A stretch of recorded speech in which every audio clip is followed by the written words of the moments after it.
Halo guys. Jadi pada kesempatan kali ini kelompok kita akan mewawancarai salah satu UMKM makanan, tepatnya berada di Jalan Werkudara nomor 1 di sebelah utara Taman Kota. Jadi nama warungnya adalah Warung Namastu. Langsung saja. Halo, baik, perkenalkan nama saya Gading Ura Andanata dengan nomor NIM 2417041073. Terima kasih. Hai, kenalin namaku Niputu Trisna, NIM 2417041074. Hai, kenalin nama saya Ketut Ayu Sukratini dengan NIM 2417041081. Halo semua, kenalin nama saya Niftu DPR Tawati dengan NIM 2417041084.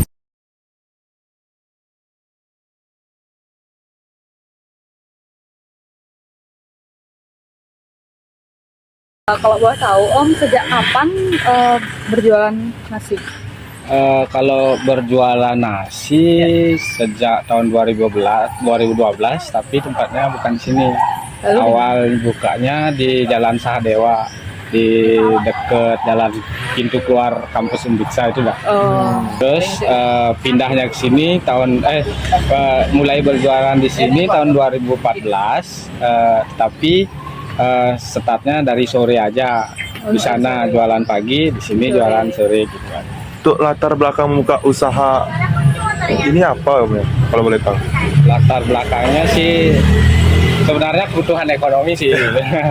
mencoba segala sesuatu usaha, terus nemu titik apa yang berjualan itu bisa mendapatkan penghasilan yang lebih gitu Ya. Terus apa yang menyebabkan penjualan itu meningkat? Jualan meningkat ya mungkin dari segi, kalau di sini makanan ya mungkin dari rasa satu, mungkin ada penjualnya juga ramah, mungkin kualitas rasa mungkin ya pelayanannya bagus gitu. Kalau faktor-faktor yang menjadi kenaikan harga dari UMKM Om apa aja sih Om? Faktor yang menyebabkan naik harga pertama bahan baku. Pasti. Kalau pajak tidak begitu berpengaruh sih sebenarnya, karena memang dari awal kan dulu UMKM dikenain 0,5, sekarang karena omset di bawah 500 sudah dikenain pajak, berarti bebas pajak. Kalau pajak tidak begitu mempengaruhi sih. Iya. Yang paling mempengaruhi bahan baku, bahan makanannya. Mana caranya Om misalnya kalau barang di bahan baku itu naik harganya Om? Apakah Om turunkan kualitas atau Oh iya. menurunkan porsi? Nah, sementara kami di sini sih tidak, kalau kualitas harus tetap terjaga.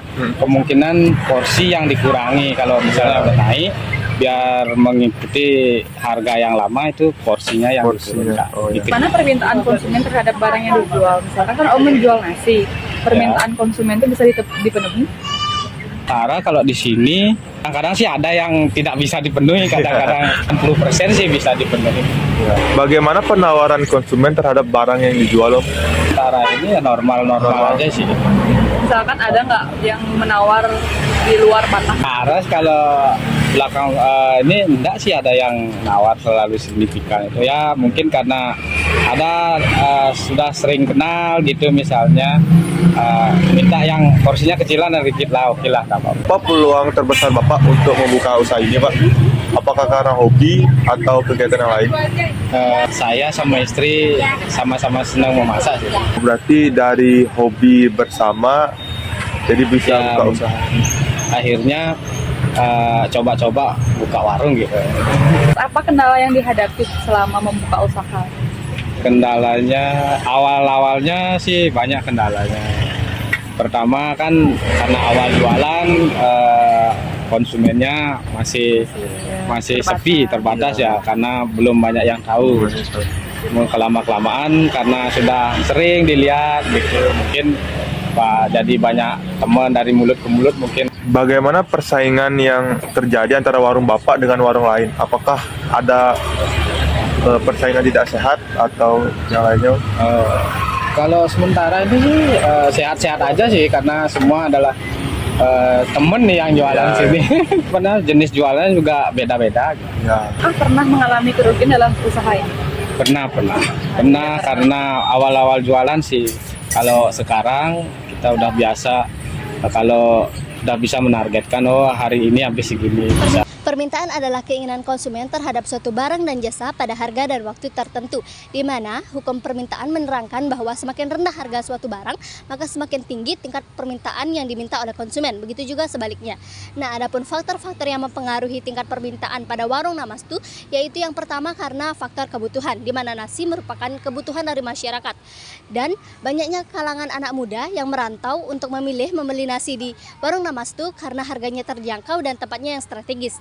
Yang kedua yaitu selera masyarakat, di mana banyaknya peminat dari nasi kuning membuat meningkatnya permintaan pada nasi kuning warung Namastu. Yang ketiga yaitu ada harga produksi, di mana ketika bahan baku mengalami peningkatan harga seperti beras dan juga lauk pauknya, warung Namastu menggunakan cara yaitu dengan tetap menetapkan harga dan juga kualitasnya, tetapi porsinya lah yang dikurangkan. Warung Namastu ini tetap menjaga kualitasnya agar tidak mengecewakan pembeli, sehingga banyak pembeli nantinya mempromosikan makanan yang dijual warung Namastu kepada teman-teman atau kerabatnya. Lalu pelayanannya dan juga penjualannya yang ramah menjadikan konsumen nyaman untuk berbelanja di sana, sehingga akan meningkatkan tingkat permintaan konsumen nantinya.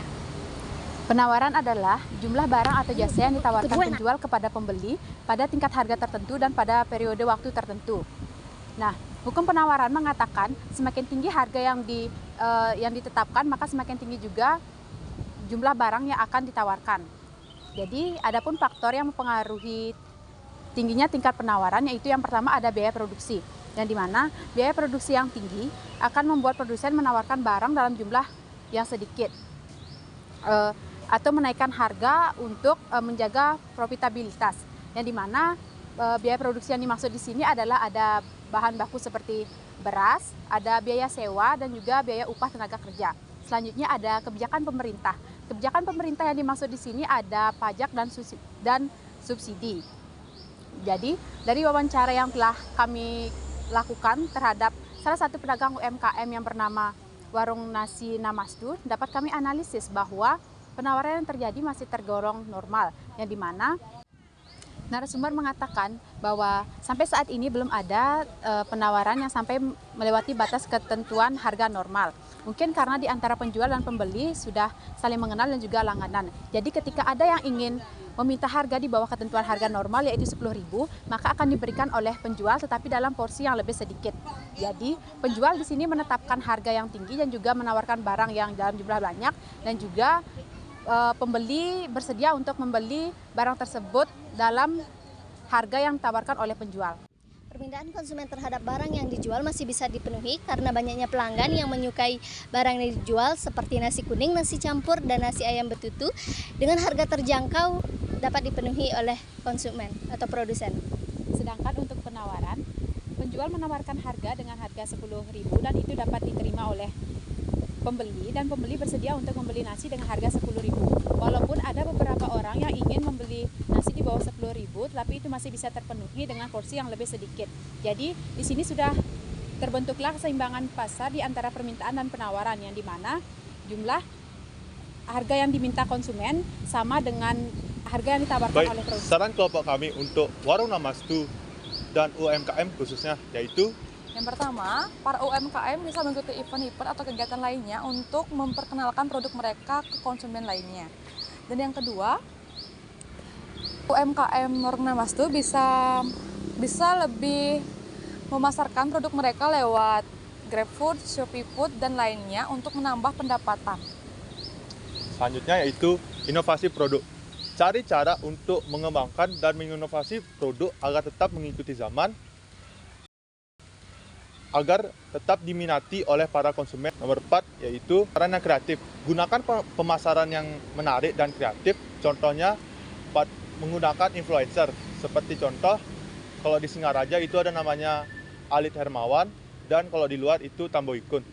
Selanjutnya yang terakhir yaitu pengelolaan keuangan yang baik. Gunakan pengelolaan keuangan yang baik dan rapi. Seperti contoh menggunakan pengelolaan keuangan dengan menggunakan aplikasi untuk memudahkan pengelolaan. Jadi sekian saran dari kelompok kami. Jika ada salah kata, mohon dimaafkan. Terima kasih.